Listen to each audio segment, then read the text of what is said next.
എന്തു പറ്റി മോളെ? അവിടെ എന്തെങ്കിലും പ്രശ്നമുണ്ടോ? ഉണ്ടാവാതിരിക്കോ? പച്ചടി, കിച്ചടി, ഉപ്പേരി, അവിയല് എല്ലാം ഉണ്ടാക്കണം. അത് കഴിഞ്ഞിട്ട് എല്ലായിടവും അടിച്ചു തുടച്ച് വൃത്തിയാക്കണം. രാജകുമാരിയെ പോലെ വാഴാനായിട്ട് വിട്ട മോളുടെ ഗതിയാ ഈ പറഞ്ഞത്. കേട്ടോടി? മോള് പറഞ്ഞതൊക്കെ കേട്ടപ്പോ നിനക്ക് സന്തോഷായോ? എനിക്ക് സന്തോഷവും ദുഃഖവും ഇല്ല. അച്ഛനും മുത്തശ്ശിയും കൂടെ ഇവളെ വളർത്തി വഷളാക്കിയതാ. ഇവിടുന്ന് പോകുമ്പോ ഒരു ചായ ഇടാൻ പോലും ഇവൾക്ക് അറിയില്ലായിരുന്നു. ഇപ്പൊ അതുകൊണ്ടെന്താ? ചായ മാത്രമല്ല, ഒരു വീടിനകത്ത് എന്തൊക്കെ പണിയുണ്ടോ അതൊക്കെ ഞാൻ ചെയ്യുക. എടി മോഹിനി, നീ ഒന്ന് വിളിച്ചു പറയടി നിന്റെ മോളോട്. എന്റെ മോളോട് ഒരു ഇത്തിരി കരുണ കാണിക്കാൻ. ഞാൻ പറഞ്ഞതുകൊണ്ട് കാര്യമില്ല.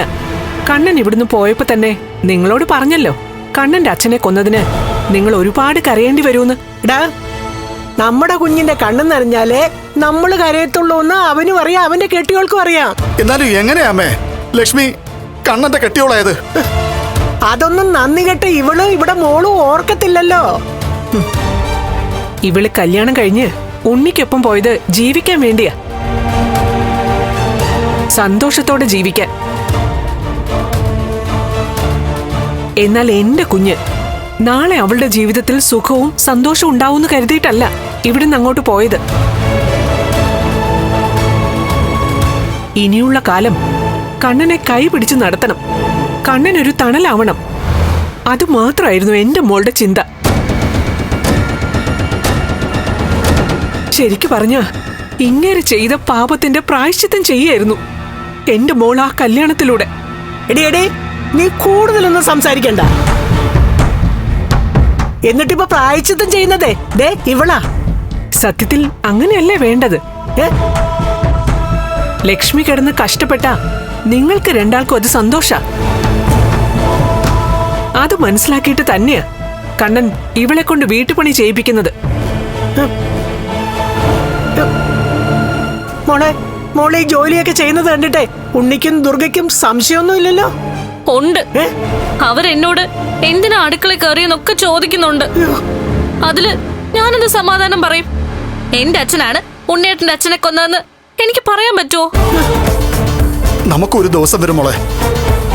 ഇനി വരത്തില്ല, അത് ഞാൻ ഉറപ്പിച്ചു കഴിഞ്ഞു.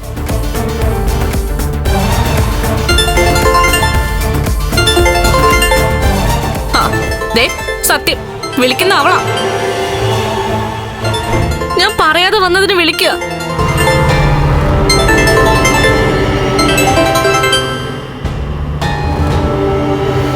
ഹലോ, നീ ആരോട് ചോദിച്ചോണ്ടാടി ഇവിടുന്ന് പോയത്?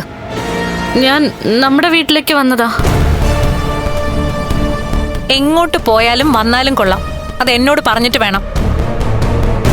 ജോലി ചെയ്യാതിരിക്കാൻ വേണ്ടിട്ട് അവിടെ പോയി നിൽക്കാന്ന് നീ കരുതണ്ട.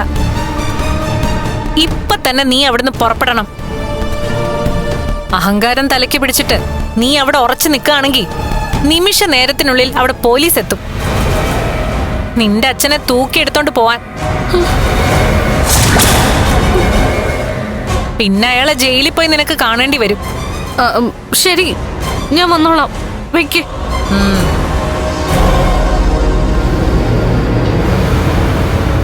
മോളെ, അവള് മോളോട് ചൂടായോ മോളെ? ഇല്ല, എന്നെ മോളെയും മുത്തയും ഒക്കെ വിളിക്കായിരുന്നു. വിളിച്ചതില് പകുതി മുത്തശ്ശിക്ക് കൂടി തരട്ടെ. എടാ പ്രതാപ, നീ എന്താ ഒന്നും മിണ്ടാത്തെ? മോളെ, നിനക്ക് വേണമെങ്കിൽ വീട്ടുജോലി ചെയ്യാൻ പറ്റുന്ന മഹാലക്ഷ്മിയോടും കണ്ണനോടും തറപ്പിച്ച് പറയാം. അങ്ങനെ പറഞ്ഞാലും ഞാൻ നിന്നെ കുറ്റപ്പെടുത്തില്ല.